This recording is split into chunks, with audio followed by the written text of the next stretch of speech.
Dear students, आप लोग कैसे हैं? हमें उम्मीद है आप लोग स्वस्थ होंगे, मस्त होंगे और अपने पढ़ाई में व्यस्त होंगे।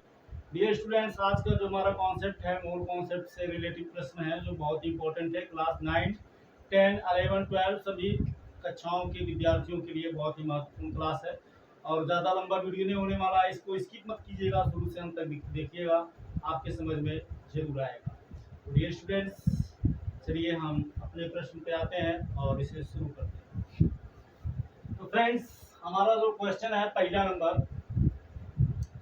नंबर दिया है। क्वेश्चन नंबर पहले में दिया है 52 ग्राम हीलियम में मोलों की संख्या होगी 1, 13, 26, 52। मतलब अगर 52 ग्राम हीलियम है तो मोलों की संख्या कितनी होगी? तो डियर स्टूडेंट्स, इसको मैथमेटिकली आप इसको सॉल्व कर सकते हैं। यहाँ देखिए मोलों की संख्या और उसके बाद में यहाँ देखिए मात्रा ग्राम में। ठीक है, तो हीलियम का मतलब होता है He, तो इसका परमाणु क्रमांक 2 होता है, परमाणु भार 4 होता है। तो एक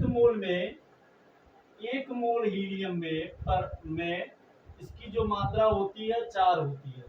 ठीक है ना, 4 ग्राम। एक मोल हीलियम में हीलियम की मात्रा कितनी होती है? 4 ग्राम। तो 52 ग्राम में कितना होगा? तो इसको 52 मान लीजिए, मोलों की संख्या को आप यक्स मान लीजिए। ठीक है, बात समझ में आ गई?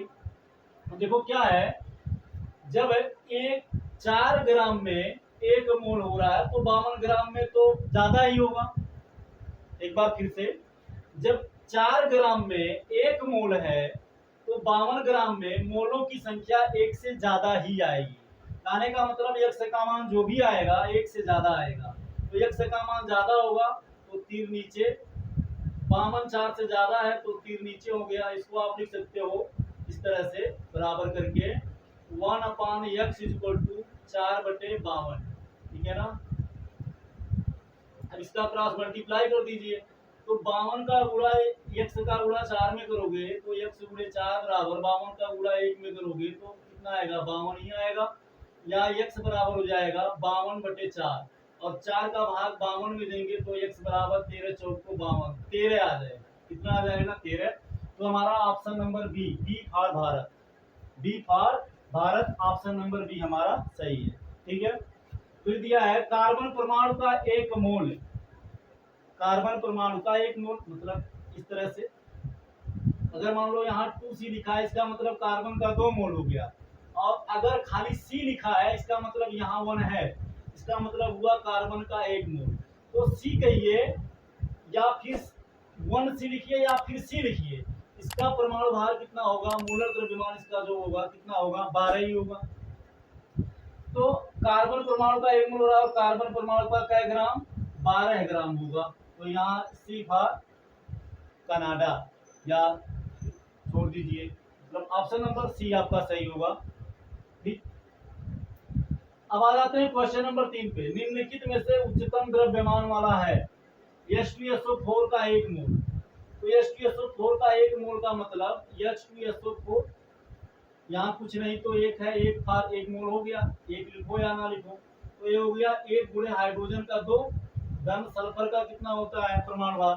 16, 16 दूनी 32, इसका परमाणु क्रमांक 16, 2 का गुणा कर दिया 32 धन ऑक्सीजन का 8, तो 8 दूनी 16 धन 4, तो कितना आ गया? ये हो गया 2 धन 32 धन 16 4 20, तो ये 30, तो सॉरी ये धन नहीं है, 16 गुणे 4 है। ठीक है ना, O4 है, तो यानी ऑक्सीजन के परमाणु भार में 4 का गुणा होगा तो हो जाएगा कितना? 64। तो 4 2 6 2 8, अब 6 3 9, तो H2SO4 के 1 मोल में कितना आएगा? 98 ग्राम आएगा। थोड़ा ध्यान दीजिएगा, समझ में आएगा। Ag का 1 मोल, तो Ag का 1 मोल मीन्स Ag, एक लिखो या ना लिखो, बराबर कितना होता है? 107.8 समथिंग, 8.6 समथिंग होता है। 107.86 समथिंग ऐसे कुछ होता है। इसको आप अगर नियर अबाउट में लिखना चाहेंगे तो 108 लिख सकते हैं या 107 ही रहने दें, 107.8 ही रहने दें। फिर CO2 का 44 दे ही दिया है, NaCl का निकाल देते हैं। तो NaCl का जब आप निकालोगे तो NaCl का एक मोल Na का होता है कितना, 23, 11 होता है, तो 11 के 8 नंबर, 11 दूनी 22, एक जोड़ दिए 23 हो गया। क्लोरीन का 35.5 होता है, सर्वविदित है, ये आपको याद ही है, ठीक है ना, क्योंकि 25% इसके दो समस्थानिक है क्लोरीन के, एक 75% पाया जाता है, एक 25% पाया जाता है, और 25 और 75% 25% ऐड करने पर उसका जो मतलब आता है 35.5 आता है। तो इसको जब आप ऐड करेंगे तो ये हो गया 5,538 235 58.5। तो आप देख सकते हैं NaCl का कितना आ गया, 58.5, इसका 44 है, इसका कितना है 107.86 समथिंग है। तो आप समझ सकते हैं कि Ag का सबसे ज्यादा है, तो ये हमारा बी फॉर भारत हमारा करेक्ट ऑप्शन हो गया, ठीक है। अगला नंबर, किसी भी पदार्थ के एक मोल में मौजूद कणों की संख्या होती है, इसको हम क्या बोलते हैं, आवोगाद्रो नंबर। इसको क्या बोलते हैं, आवोगाद्रो नंबर या संख्या, इसी को आवोगाद्रो नंबर या आवोगाद्रो संख्या बोलते हैं। और इसमें कणों की संख्या होती है 6.022 इंटू 10 टू दी पावर कितना होता है, 22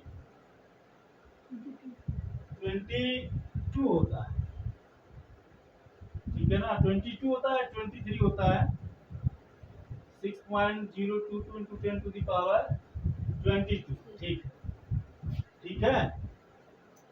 इस पे थोड़ा हमको डाउट लग रहा है,